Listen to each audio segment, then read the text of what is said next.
Hey guys, and welcome back to my little corner of what I call my comic book forbidden zone. Uh, Tonight, and happy Friday, by the way. Uh, I'm sure a lot of you are going to have Labor Day off, and actually, today and Monday are holidays where I work, so we're getting a 4 day weekend. Didn't really feel like it last night because as soon as I got off work, I had to come back and put a button up on and go play at some gala, and so I didn't get home till late last night. So my weekend officially starts tonight, I guess. But was off today, relaxed a little bit. That was good. Got another gig coming up tomorrow night at an RV park. Lots of happy campers. There's always a big crowd, and it's always a good time when we go there.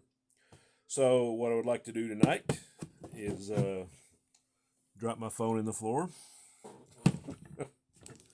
What I'd like to do tonight is do episode 4 of Series Complete, and tonight we're going to focus on She-Hulk, one of my favorite Marvel characters, and just something about that book. I mean, I didn't have a whole lot when I was a kid because I was mostly a DC guy, but I would kind of delve into the Avengers and the Fantastic Four and Spider-Man, Spider-Woman, Hulk, and then She-Hulk. A little interesting fact about She-Hulk's origins. Because the Hulk TV show was out in the late 70s, but they also had the Bionic Woman, and I think it might have been Universal or Paramount. I'm not really sure which one that had the rights to that. And Marvel was afraid that the movie company or the TV company was going to make their own version of a She-Hulk.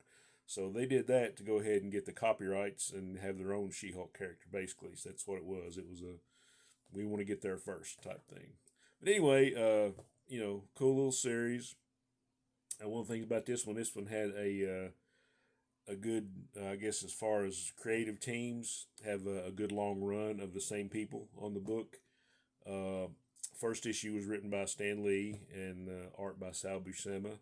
But from then on, it was for the next 24 issues, it was David Anthony Kraft on the scripts and Mike Vosberg on the art, who's one of my favorite unsung artists. I think the first time I saw Vosberg's stuff was like in Secret Society of Supervillains, like issues 11 through 15, I think, where the crime scene came in, and so that was fun. I think he did a Black Canary origin in DC Superstars that I really enjoyed. But I really loved his style, just kind of in your face, lots of action.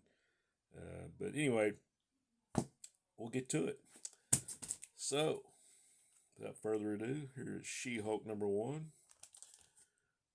That great John Buscema cover. I think Chick Stone did the inks on like issue 1 through 8. But this is the only issue that Stan Lee and John Buscema did. Of course, most of you know the origin. Jennifer Walters, Bruce Banner's cousin. She was an attorney at law and got on the wrong side of the mob and got shot up. So cousin Bruce was there handily to give her a blood transfusion, and then this is what we get. So glad it happened. Sorry for Jennifer, but Okay, issue 2 looks like another Buscema cover, and she didn't want to pay the bus driver the toll to get on, so this happened.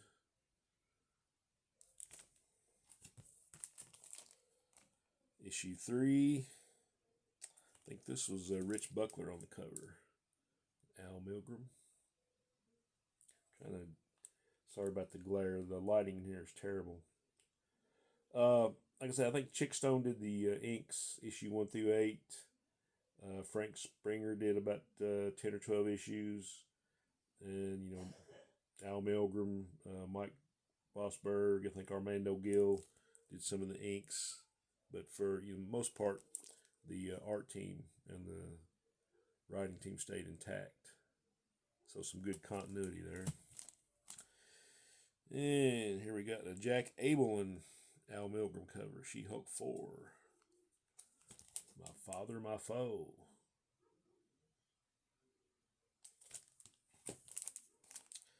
She-Hulk number 5. Milgram and Senate on the cover. Like I said, I think I only had 2 or 3 issues of this when it first came out.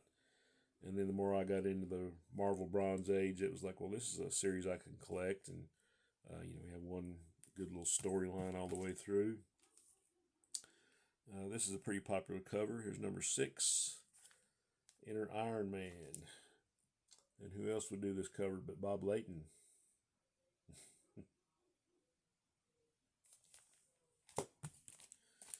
And number 7. Who did this one? I do not know. Might be Vosberg on the cover. I know he did a lot of the covers.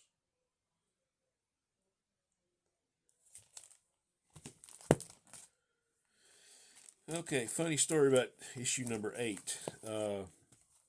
I did have this one originally as a kid because the guest star that was in it, I was a big fan. And this book is more than well loved. This book is trashed.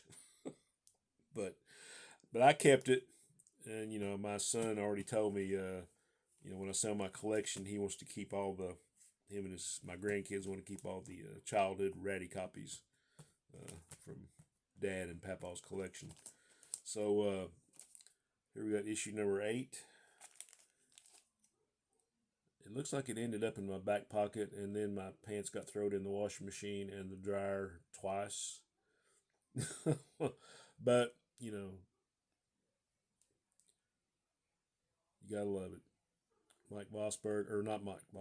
Michael Golden did this cover. That's one of the reasons I like Michael Golden's work. Awesome. So I wanted to upgrade that. So a few years later, I got a copy. A lot better shape. Still not high grade. I'd probably call this a VG minus. It's got some issues. Got some creases down there. But overall, not a bad copy. But for some reason, I wanted to get a better one. So I got a better one.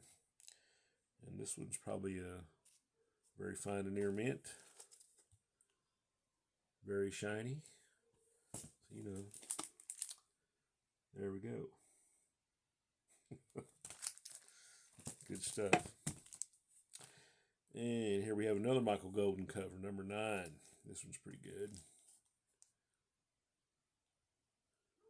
Yeah, that's some serious color on this cover. Looks like somebody ate a bag of Skittles and then threw them up.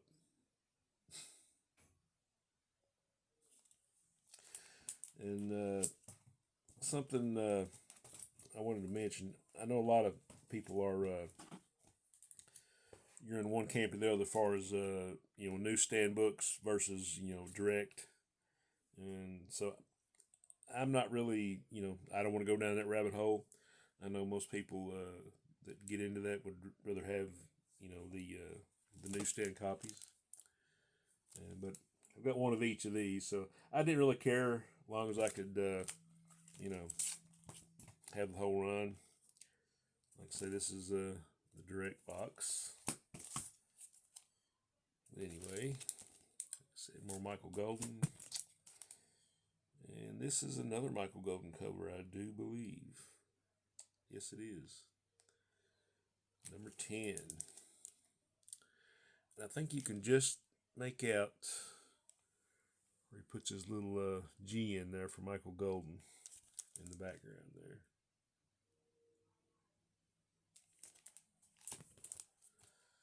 And here we got number 11. This might be another Golden cover.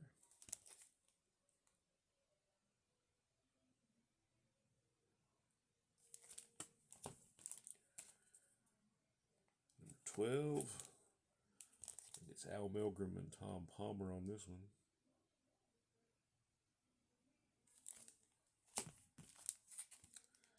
Number 13, guest starring Manwolf.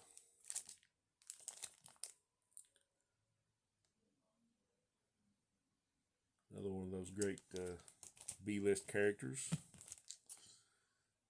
Number 14, guest starring Manwolf and Hellcat, Patsy Walker. It's a fun issue.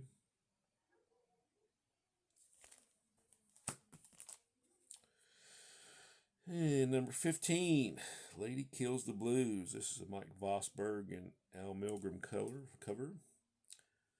Uh, I can imagine that this is most of you that watch Comic Book Memories when Rod and I try to sing. I do better when I'm getting paid. I'm sorry, guys. Number 16, more Vosberg and Milgrom on the cover.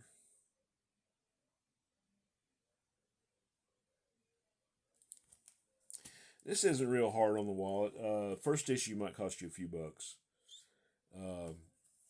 It's funny how I got that issue because probably, oh gosh, back in the 90s, I was ordering a lot of books through mail order. Through the Comic Buyer's Guide, there was a seller called J&S Comics, and you could call them up. They'd always have these 2-page ads, and you could call them up, and if they had the books, you could reserve them, and you could just send in your payment. So I bought like all these lots of like Bronze Age books. I bought like the original New Gods, that whole set, for a good price and really high grade, and all kinds of Bronze and Silver Age stuff. And they had a lot of like Marvel number ones. I can't remember how many there were, maybe 10 or 15.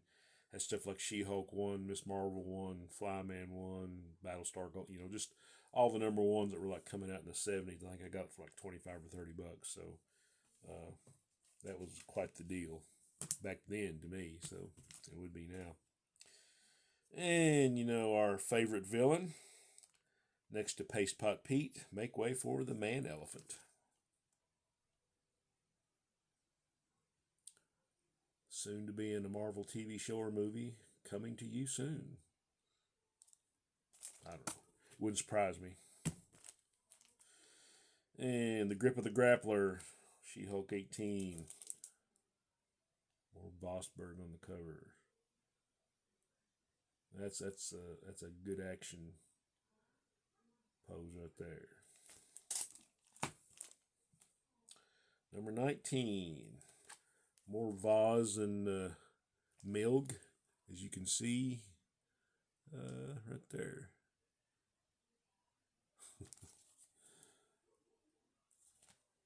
Double trouble for the She-Hulk. Don't miss designer jeans. Okay.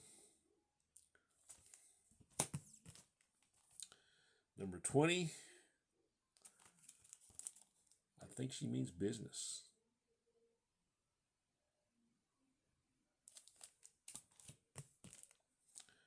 Number 21. There's a nice cover by Al Milgrom with a black background. Nobody escapes the Seeker.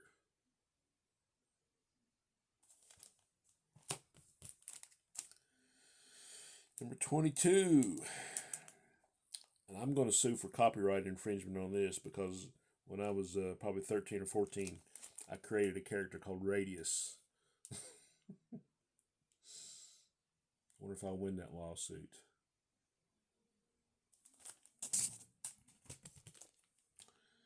Number 23, the She-Hulk War.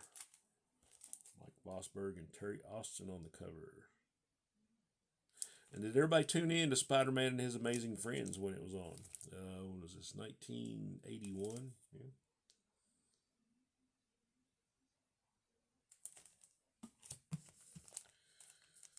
And I do believe that this is another childhood copy.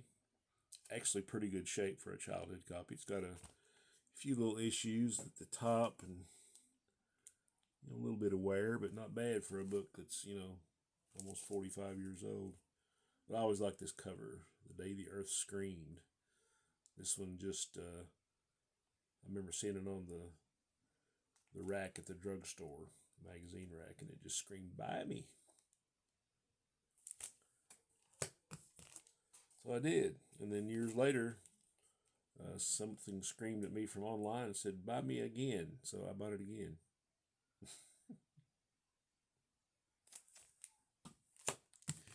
And last but not least, a double-sized last issue, number 25.